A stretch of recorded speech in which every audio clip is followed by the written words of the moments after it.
San Roberto Belarmino fue un santo de no poca monta, cardenal, doctor de la Iglesia, el primer cardenal jesuita de la historia, un buen discípulo espiritual de San Ignacio de Loyola.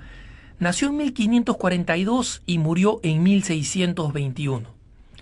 ¿Por qué quiero traer a colación a San Roberto Belarmino? ¿Cómo estás? Soy Alejandro Bermúdez, director de la agencia católica ASI Prensa.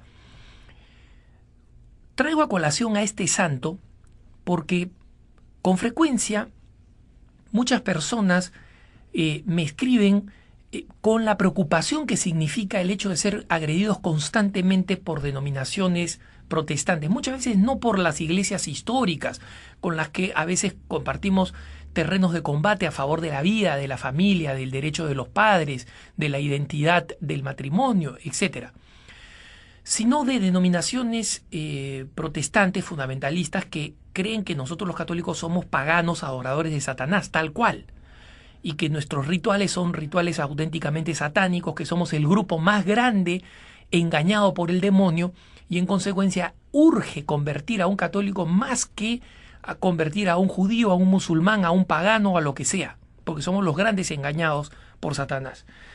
Justamente frente a ese contexto vale la pena recordar lo que San Roberto Belarmino escribió en medio de las confusiones que se produjeron en Europa, porque en esta fecha habían surgido los luteranos, había surgido la división con los anglicanos, el protestantismo calvinista en Suiza, hugonote en Francia, y así sucesivamente. Entonces, en medio de esta confusión, San Roberto Belarmino escribió lo que él llamó las 15 marcas o características de la Iglesia Católica que demuestran que es la verdadera. Algunas de estas pueden ser compartidas parcialmente con los hermanos evangélicos, pero este conjunto de 15 marcas no se presenta en ninguna otra denominación. La primera que marca San Roberto es el nombre de la Iglesia católica, que significa universal y mundial, que no está confinada a una nación o gente en particular. En Estados Unidos los bautistas se llaman bautistas del sur y les cuesta mucho encontrar templos en la zona norte de los Estados Unidos, aunque hay, pero les cuesta. Los luteranos propiamente tales difícilmente pueden encontrar un templo donde celebrar su fe en zonas fuera de Suecia o de Alemania o de las regiones nórdicas. Mucho más complicado es todavía para los anglicanos, que son precisamente una denominación que lleva ese nombre porque son ingleses. Están allí donde está Inglaterra y donde estuvieron sus colonias, punto, ¿no? Y así tenemos que los mismos ortodoxos rusos se llaman rusos porque allí está limitada su presencia, los ortodoxos griegos lo mismo en la zona que fue de influencia griega, pero esto no sucede con la Iglesia Católica. En segundo lugar, la segunda marca es la antigüedad, que es posible trazar nuestros ancestros directamente a Jesucristo. Efectivamente, el protestantismo surge en el siglo XVI y los protestantes no tienen cómo explicar que existe entre ellos y Jesucristo una continuidad histórica. Ellos son un salto, y el mismo Lutero decía, la Iglesia se corrompió en estos 15 siglos y recién después de 15 siglos Jesucristo me mandó a mí para regresar a la fe original. Pero para ellos el regreso a esa fe original, como la imaginan, es el regreso a lo que ellos creen que es la fe original. No tienen ningún tipo de sucesión que nosotros sí tenemos. En tercer lugar está vinculado a esto lo que San Roberto llama la constante duración, que es justamente en haber durado sustancialmente sin cambios por muchos siglos. Muchos de los evangélicos que se han convertido porque han leído sobre cómo eran las liturgias, por ejemplo, la misa en los primeros padres de la Iglesia, y descubren que los elementos esenciales de esa misa se reproducen tal cual hoy en día, ¿no?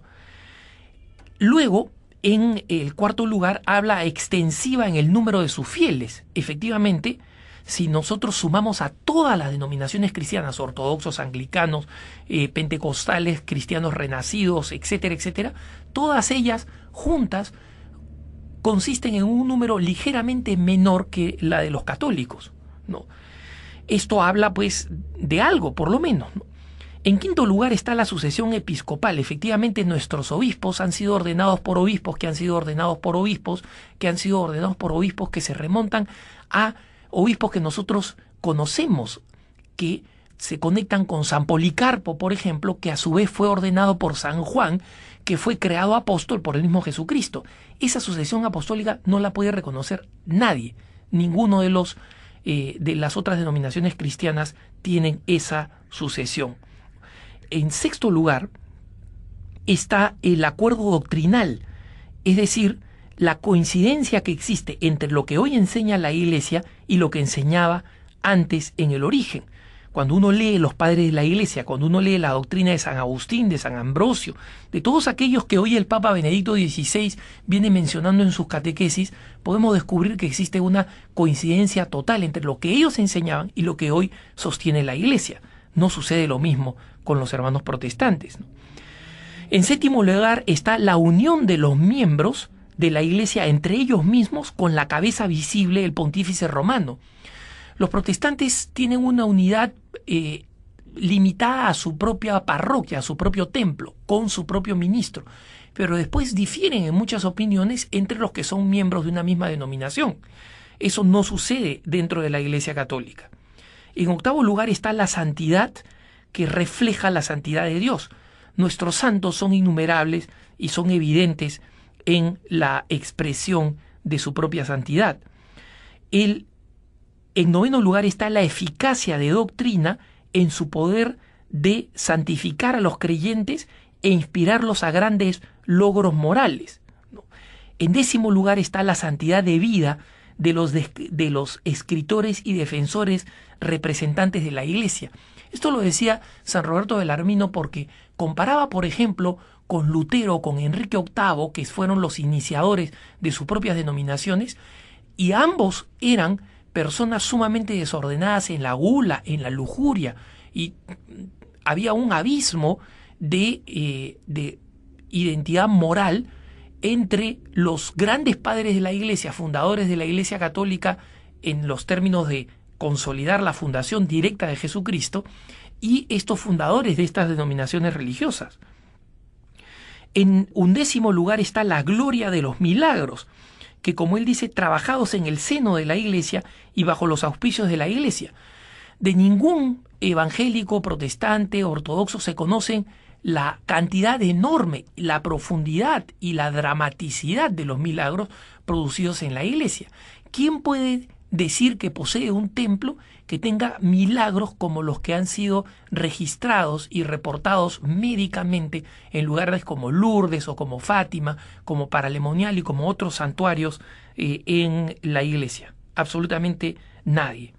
El número 12, él habla del don de profecía encontrado entre los santos. Efectivamente, algunos santos tenían el don de profecía real, no el que algunos hermanos reclaman, que dicen algo y creen que esa ya es una profecía. Profecías cumplidas, de Santa Catalina de Siena hasta Pío de Pietrelcina, que decían lo que iba a suceder y sucedía con anticipación, y esto movió, en el caso de Pío de Pietrelcina, por ejemplo, a soldados protestantes norteamericanos que lo conocieron al final de la Segunda Guerra Mundial, regresaban a sus casas, veían suceder lo que este padre les había dicho y se convertían a la Iglesia católica. El número 13 es la oposición que la Iglesia levanta entre aquellos que la atacan en los mismos terrenos en los cuales Cristo fuera atacado por sus enemigos. Efectivamente, nosotros podemos garantizar que nadie recibe más ataques que la Iglesia católica. Hoy en día en muchos ambientes los cristianos en general somos atacados por nuestras creencias, pero nadie es atacado como los católicos en nuestras devociones. Recordemos nada más las recientes exposiciones artísticas blasfemas contra Jesucristo, contra la Virgen María, contra la Eucaristía, contra el Sagrado Corazón de Jesús, es decir, contra devociones que son específicamente católicas.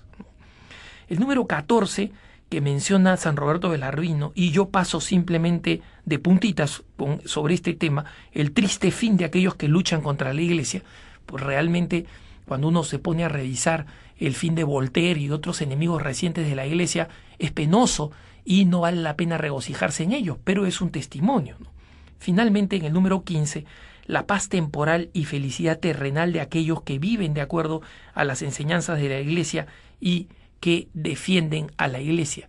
Efectivamente, esa paz interior que viven los católicos completamente comprometidos se nota en el hecho de que un católico verdaderamente comprometido nunca descubre la necesidad de pasar a otra iglesia, mientras que muchos hermanos protestantes separados, siendo devotos creyentes de su propia religión, la lectura de la Biblia y la profundización en sus propias creencias cristianas los ha llevado a pasar a lo que ellos han llamado hogar, dulce hogar, que es nuestra iglesia. Que tengas un buen día.